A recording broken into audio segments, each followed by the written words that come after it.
and welcome to Hamilton, the capital of Bermuda, for the coveted 67th annual Argo Group Gold Cup and the penultimate stage of the World Match Racing Tour. The prestigious King Edward VII Gold Cup is once again coming to you from the beautiful island of Bermuda. With its year-round subtropical climate and steady westerly winds, this tourism hotspot is the perfect host for not one but two internationally renowned sailing events.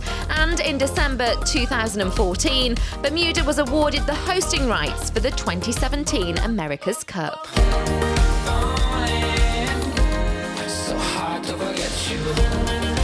Embodying the sole pursuit of excellence, the America's Cup can be summarised by what was told to Queen Victoria when she questioned the position of her racing schooners in 1851. "Your Majesty, there is no second place." Forming a natural amphitheatre, Bermuda's Great Sound will host the racecourse, while the America's Cup Village at the Royal Naval Dockyard will host the team bases and be at the centre of the America's Cup experience. Back in Hamilton Harbour and preparing to fight for the top spot at the Argo Group Gold Cup are 16 teams, all hoping to lift the King Edward VII Gold Cup trophy in this last man standing battle to the end. After 16 world-class events, the overall ISAF World Match Racing Tour standings at the start of the Argo Group Gold Cup in Bermuda sees Ian Williams of GAC Pindar on 90 points, followed by Bjorn Hansen of Nortiska Racing on 85 points, and Taylor Camfield in third place with 60 points, closely followed by Joachim Aschenbrenner's Aschenbrenner Racing, Ruben Corbett's Corbett Racing, and Eric Monin's Team Sailbox. The Argo Group Gold Cup got off to a dramatic start, with Hamilton Harbour seeing gusts of up to 28 knots on the first day of qualifying. Taking an early lead at the top of their respective groups were Eric Monin's Team Sailbox and Taylor Camfield's US1, putting them both in good stead to fly through qualifying and on to the quarterfinals. The day's challenging conditions saw even the experienced hands of America's Cup sailor Dean Barker of SoftBank Team Japan struggling to keep control of the One Design boat, as he took 3 wins and 4 losses through qualifying. The 2001 ISAF Match Racing World Champion Dean Barker is sailing with his SoftBank Team Japan in both the Argo Group Gold Cup and the America's Cup, based right here in Bermuda. We caught up with Dean to get the lowdown on island life and what it's like taking part in 2 of the world's most long-standing sailing events. Hi, I'm Dean Barker. I'm skipper and CEO of SoftBank Team Japan, a new challenger for the 35th America's Cup. Japan's got a good history in the America's Cup. They've made the semi-finals twice. Early May, it was just myself and Fuku. Felt pretty lonely at that point, but we've very quickly sort of assembled a very strong team, a lot of experience, a lot of sort of youth and enthusiasm, and we're giving ourselves a very good opportunity to be successful. Well, Bermuda is going to be a fantastic venue. For SoftBank Team Japan, it's really quite a special thing. It's not something that I thought I'd be doing at the beginning of this year, but sitting here now, relocated here with the family, we get to spend 2 years of our life living here in Bermuda, and it's obviously a fantastic opportunity. The Bermuda Gold Cup is an event that I've always enjoyed doing. The hospitality, the camaraderie around these events is something very cool. The last time I did this event was 2004, so it's been a while since we've been out on the IOD. Going out there with the attitude we just want to have some fun, enjoy it, mix it up as best we can. The match racing is still something I really love, and it's been fantastic already. Hopefully we can hang around and do a bit more sailing later in the week. Obviously very interested in the way the tour is developing. It's a big, bold call to make a change from what is the norm for the World Match Racing Tour, to go to catamarans. The reality is that the sport has changed. I think the younger generation coming through now, they're exposed to high performance boats, whether it's moths or skiffs. Change is sort of inevitable in a lot of ways, and I think it opens up other doors. It brings in sort of a new audience, and that's it's good for the sport. Bermuda, I think, has really taken a big step in taking on hosting the America's Cup in 2017. They've really committed to supporting sailing as a sport, and I think it's great. They've got a very rich history here with the Bermuda Gold Cup. I think you just look at the who's who on the list of winners of this event. anyone that's synonymous with sailing has been here and done well here. So to have the Gold Cup, to have the World Series event, to have the America's Cup here in 2017, I think we're going to see a lot more focus on Bermuda, and I think as a destination it's going to certainly put them on the map.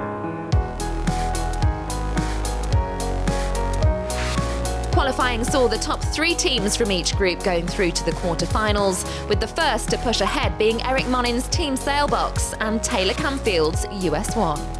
Despite a challenging day 3 delivering a 4-hour wind hiatus, the breeze returned and the island took in some exciting and tactical racing during the repechage stage. We join the racing as Dean Barker's SoftBank Team Japan face off against Keith Swinton's Black Swan Racing. With Swinton on 4 points and Barker on 3, SoftBank Team Japan needed to win if they were to avoid being knocked out before the quarterfinals. Barker leading the pair back. Final approach. Absolutely inch-perfect start for Barker. Down on the left-hand end of the line. Barker first around the top mark, setting his chute with an early jive set, heading towards the left-hand side of the racetrack.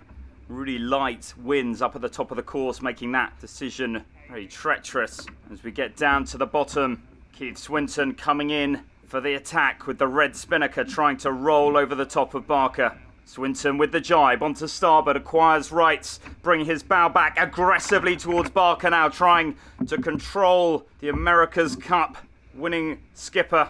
Swinton forcing Barker to continue to keep clear, forcing him off towards that right-hand end of the screen. Big love from Swinton. Barker just responds. Umpires coming in, green flag. Barker has done enough, but Swinton has the control. Jibs going up on both boats. We'll see Swinton turn down, jibe away. He's going to head back towards that bottom gate now. Swinton sailing high.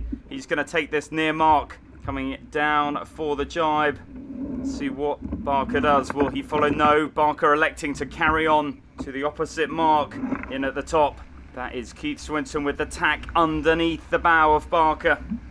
Leading it back from the right-hand side of the racecourse here in Hamilton Harbour. They're getting out towards the starboard ley line for the top mark. Barker desperately trying to hang in. He wants to push Keith Swinton as far as he can off to the right-hand side of screen. Try and get to the ley line for the top mark. And now the slow turn and tack from Barker. Has he done enough? Will they be on ley line?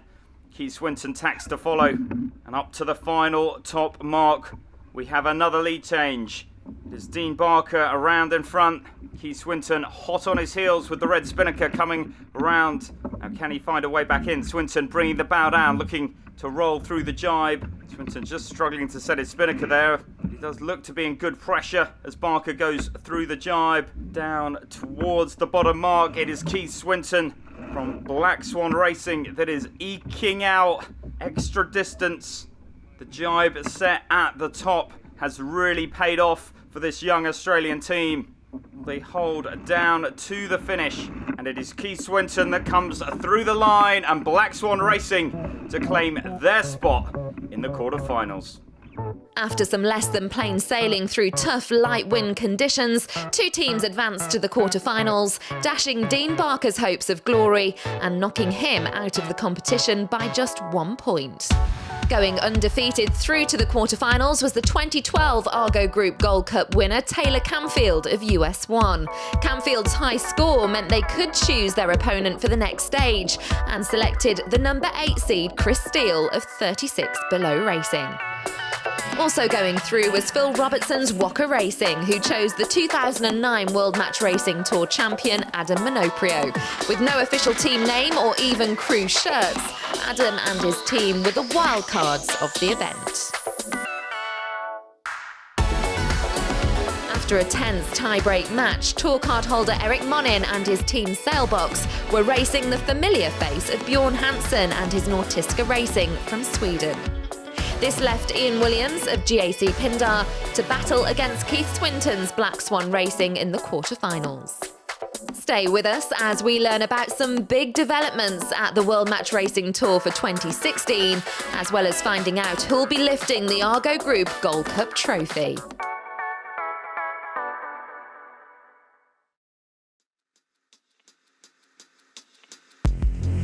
As much of the sailing industry is moving into a new era, so too is the World Match Racing Tour.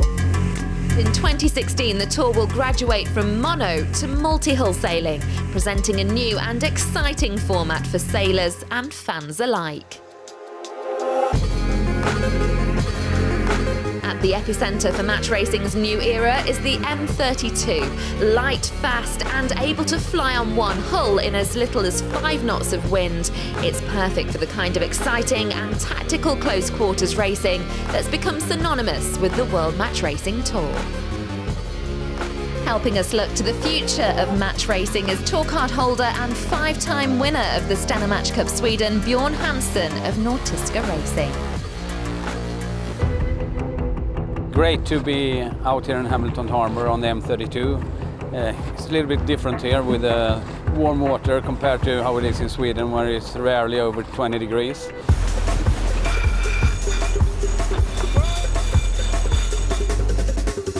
It's great that someone like Håkan Svensson is really enjoying sailing and want to develop the tour, and it feels right, and it feels right to go into multi-hull.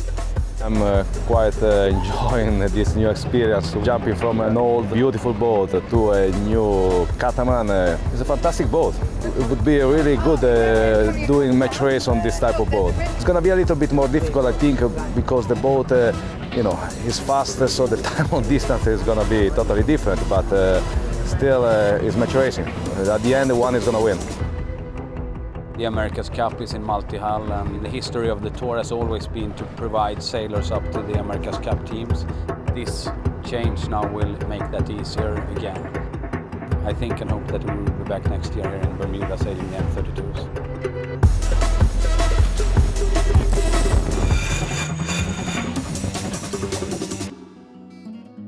As we moved into the quarterfinals of the Argo Group Gold Cup, the skippers and their teams prepared to fight for a place in the semi-finals.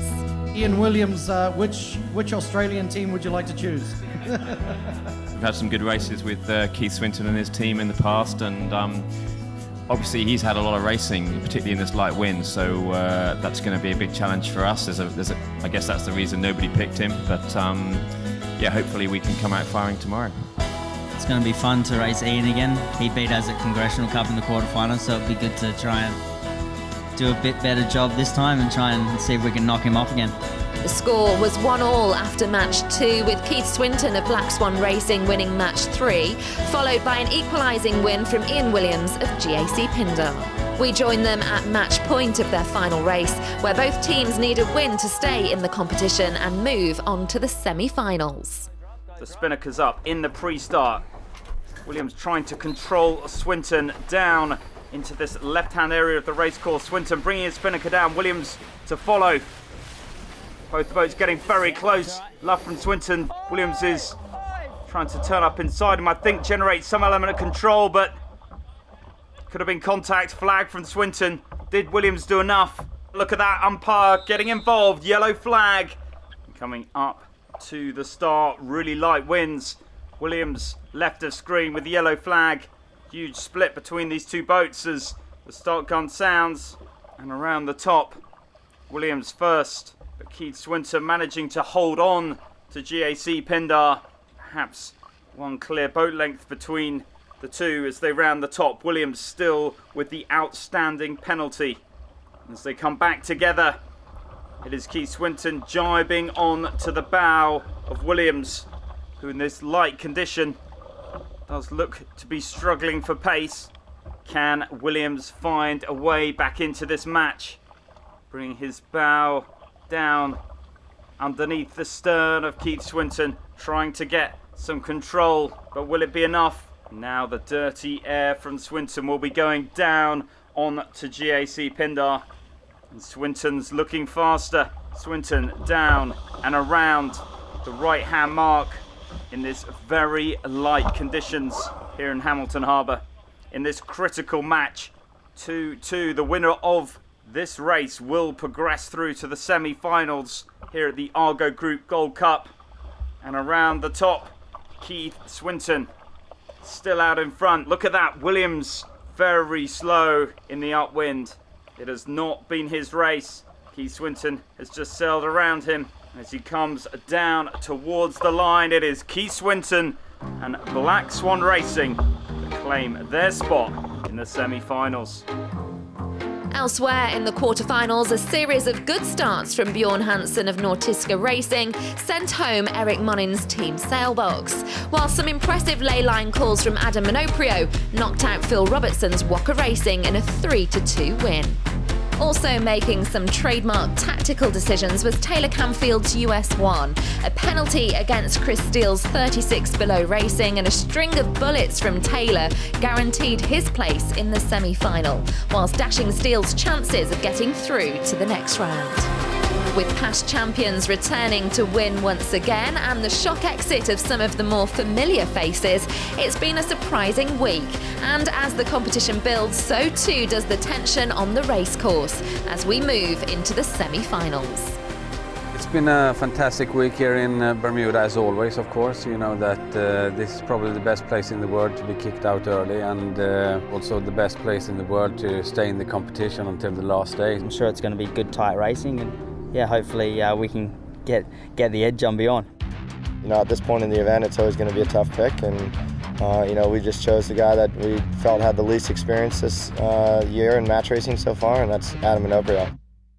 It's great to be back here in Bermuda and sailing mainly with the guys that I used to do the World Match Racing Tour with. We'll do everything in our power to win, and obviously try and get a few more points going into Monsoon Cup. We didn't come in with huge expectations of winning. We just came with the expectations of, you know, enjoying ourselves and doing a fun sailing together in Bermuda, and who knows, maybe we can upset a few people.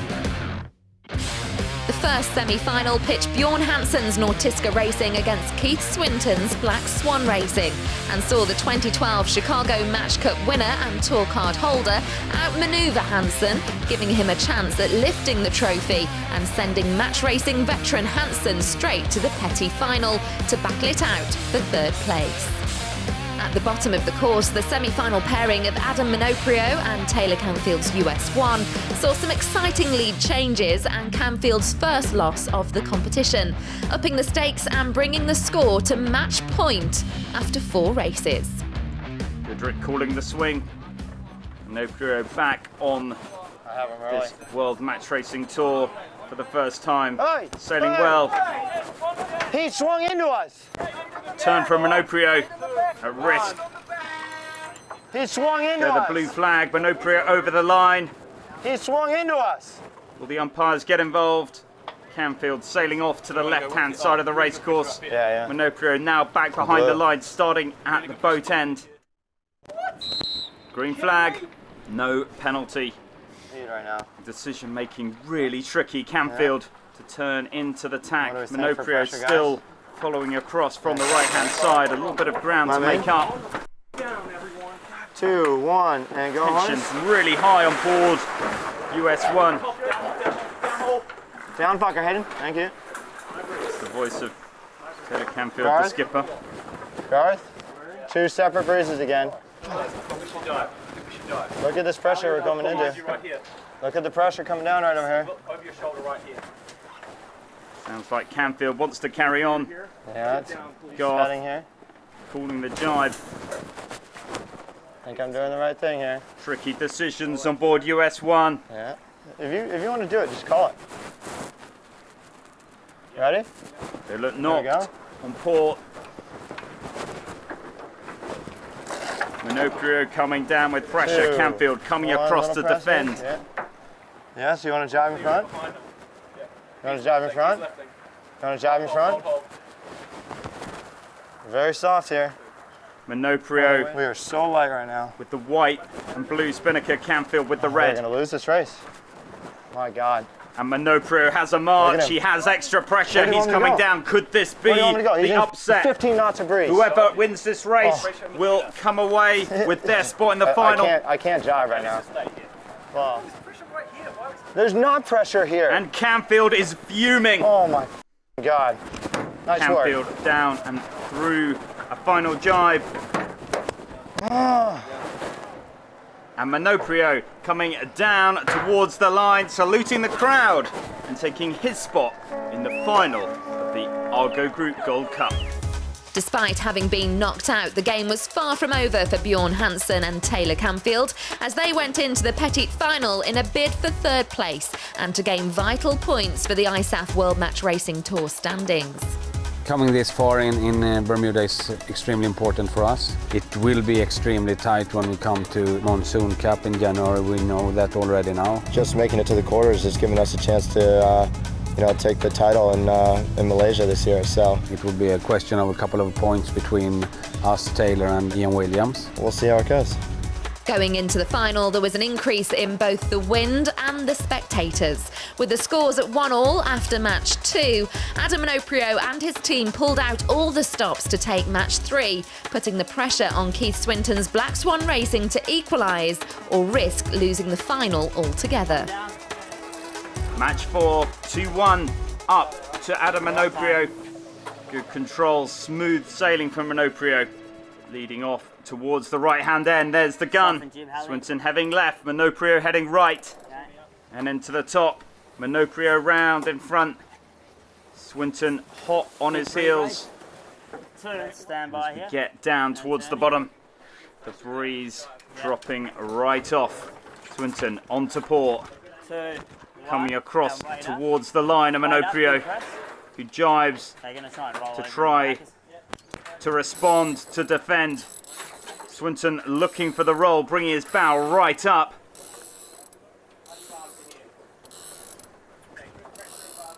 Will he be able to get across? He's quite a long way back. Can he get to the air of Minoprio? Very aggressive move. But for now, Minoprio equal to it. And I think Swinton's locked out. I don't think he can get another jibe in. So Minoprio under control. But the sail of Minoprio is now collapsing. Swinton bringing his bow down. Minoprio slowing. Swinton onto starboard. Minoprio through the jibe. Keep it up, keep it up. And here comes Swinton, in with a big luff. Trying to force Minoprio to come up. Keep flagging, flagging, flagging. Keep it up. Great execution from Swinton. Keep it up. He has it come. Flagging, flagging, flagging. Coming And down, as Minoprio comes almost head to wind on the run, it is Keith Swinton turning down towards the mark. Excellent sailing from Black Swan Racing. And Swinton comes down. How do you like those apples? To take match 4. Dueling for pole position on the overall tour leaderboard and third place in the competition were Bjorn Hansen and Taylor Camfield, who after 2 matches were neck and neck. Bjorn Hansen's Nortiska Racing took the win, placing them 3rd overall and sending them a step closer to the top of the ISAF World Match Racing Tour standings. Back on the racecourse, and the 2 finalists were preparing to go head-to-head in a battle for pride of place on the podium. And it all comes down to this final match here at the Argo Group Gold Cup. Minoprio sailing above him, sensing Swinton a man under pressure. Both boats head to wind, final 10 seconds. Minoprio attacking for the left-hand end. I gotta do a circle. I gotta do a circle. Swinton in all kinds of bother. He's going to have to do a complete circle. And in this crunch match, as the gun sounds, it is Keith Swinton pointing downwind at the boat end. Disaster has struck. Minoprio sailing away to the left-hand side and away from the top. Much lighter pressure. Minoprio on the final run to the finish. Swinton tacking around. After a fantastic final, Adam Minoprio from New Zealand comes down towards the line. Salutes the crowd. A tremendous performance from his team from New Zealand. 4th race, we thought we had it in the bag, and then Keith stole it from us, or we grasped defeat from the jaws of victory, or something like that. He was starting really well today. It showed in that last race we were pretty early for the line and ended up being in a fair bit of trouble. And, being that far behind off the line, it's very hard to get back into the race. Super stoked to finally be able to win the Argo Group Gold Cup, and potentially the last time it's run in the IOD. So it's it's a huge result for me and the guys, and we're just so stoked. Unbelievable. After an incredible week of world-class match racing at the Argo Group Gold Cup in Bermuda, Ian Williams of GAC Pindar, despite finishing in 7th place, retains his position at the top of the overall leaderboard with 90 points. With Bjorn Hansen of Nortiska Racing now a mere 2 points behind him with 88 points, and Taylor Canfield of US1 in 3rd place on 85 points. With the final stage bringing 1.5 times the usual points to the table, everything is still to play for. Join us in Johor, Malaysia, as we find out who will be the next ISAF World Match Racing Tour champion.